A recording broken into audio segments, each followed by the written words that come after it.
जब सियासी गुफ्तगू जो है थोड़ी सी तलख हो जाए या तेज़ हो जाए तो मैं आमतौर पर ब्रेक लेता नहीं हूँ, लेकिन आजकल पता नहीं मैं दिल जो है वो धक धक करना शुरू होता हूँ, फ़ौरन ब्रेक लेता हूँ कि कुछ और ही ना हो जाए।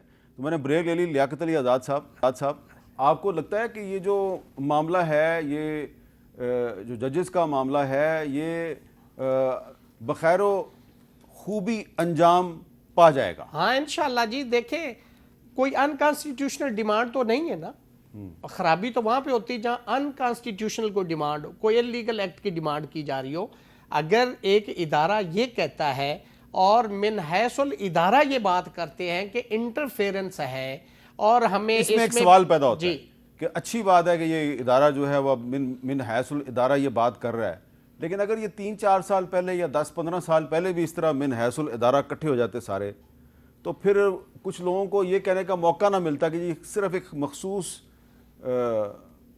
जमात को फ़ायदा पहुंचाने के लिए बात हो रही। नहीं, मैं इस पे मीर साहब डिसएग्री करूंगा।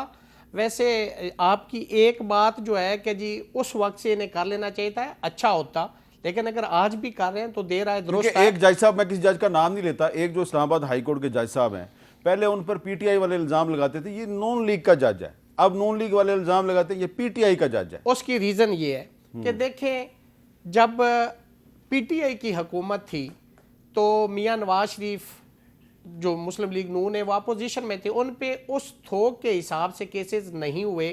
ये एक ट्रू फैक्ट है जो पीडीएम की हुकूमत के बाद इंटरम सेटअप आया था, जिसको लोग ये कहते हैं कि ये कंटिन्यूएशन थी इसी पीडीएम हुकूमत की। उसके अंदर पीटीआई पे, मैं चूंकि ये पॉलिटिकल बात नहीं लेकिन एक मेरिट की बात कर रहा हूँ, उन पे इस तरह से एफआईआर हुई हैं, इस तरह लंडा बाजार के अंदर कपड़े नहीं बिकते जैसे एफआईआर हुई हैं। अगर किसी कारकुन ने या किसी लीडर ने तकरीर की, किसी ने थूक भी दिया तो उस पर भी एफआईआर हुई है।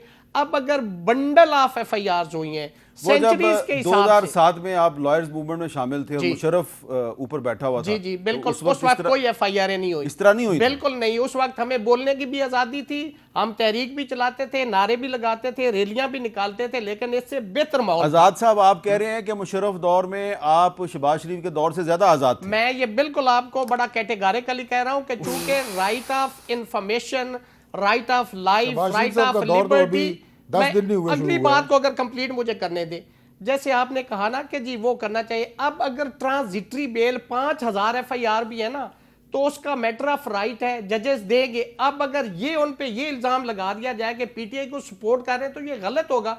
भाई इतनी एफआईआर जितनी आएगी, ट्रांजिटरी बेल मिलेगी, प्रोटेक्टिव बेल मिलेगी, इंटरम बेल मिलेगी, इसको आप रिलीफ नहीं कह सकते। वो चाहे वो मुस्लिम लीग नून से हो, ये एक नया पॉइंट है सर, मुस्लिम लीग नून से हो, पीटीआई, ये जरा मुझे सवाल आप उठाने देना। ये पॉइंट ये है कि इस वक्त पीटीआई वालों को रिलीफ इसलिए आपको ज्यादा लगता है कि उन पे मुकदमात इतने ज्यादा हैं कि उन मुकदमात में से बेचारे रुल गए, उनको रुल गए। अच्छा चलो, मैं उनका जरा जवाब आजाद साहब से भी पूछ लेता हूँ और जरताज से भी पूछ लेता हूँ। मुझे ये बताएं कि किसी पे आपने कहा एटीएम, वो आपने कहा कि शक्ल से आपको लगता है उनको बंदा मारा होगा, मैंने कहा नहीं। अब एटीएम की तो मैं गारंटी नहीं दे सकता, कोई पैसे से निकाले हो। आपने इनको हिस्सा दिया था। लेकिन मैं एक बात कहा, पूरा बैंक लूटना है पर हमने जरा हाथ होला रखा। मीर साहब एक सवाल, क्या हमने किसी पे हीरोइन और चर्च डाली जो राना सनावला पे डाली की? ये हुआ है ना, आपके दौर में भी हुआ, अगर अभी भी हो रहा है तो ताकि चलो आपने फिर अभी आप एक काम रह गया जो आप बता रहे हैं ये भी कर लें। मीर साहब, मैं सिर्फ एक बात करना चाहती हूँ, ये जो जजेस का मामला है ना, इसको बड़ा सीरियस लेने की ज़रूरत है। देखें, अगर ये जजेस के मामले का फैसला ना आया, यकीन करें इस मुल्क में जब भी फैसला होगा वो मुतनाज़ा होगा। लोग डरेंगे कि ये फैसला हक के साथ नहीं, मेरिट के ऊपर नहीं हुआ। या तो इसकी ग्राउंड ये थी कि किसी ने खुदा न खास्ता वीडियो बना के ब्लैकमेल किया था, या घर से किसी को अबडक्ट करवा के। देखें, अगर ये इल्ज़ाम लगाते ना कि एक ख़ास जमात को, तो पीटीआई की हुकूमत को ही तोड़ने के बाद हमारी ही पार्टी को तोड़ा गया, हमारी ही लीडर को 31 साल की सजा दी गई, हमारी ही पार्टी का निशान छीन के 200 से ज्यादा जो है वो निशाना दिए गए।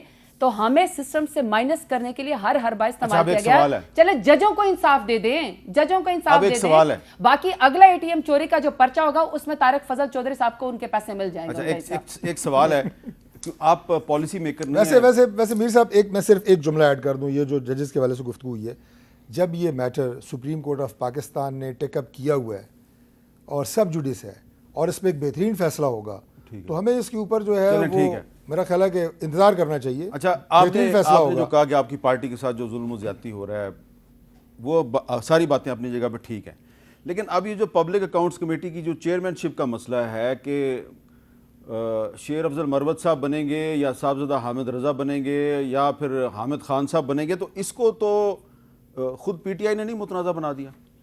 असल में बात ये है कि हमारी पार्टी चूंकि इतनी बढ़ गई है, अब पहले कहते थे ना कि खान साहब को जब बहुत बड़ी हो गई है, बहुत बड़ी हो गई, उन्होंने कहा जब खान साहब को माइनस कर देंगे, उन्होंने कहा 31 साल की सजा दे देंगे, खान साहब से लोगों के मिलने देंगे नहीं तो उनका टिकट लेने वाला कोई नहीं होगा। वो 8 फरवरी को पता चला कि लाइन में लोग टिकट लेने के लिए खड़े हुए थे।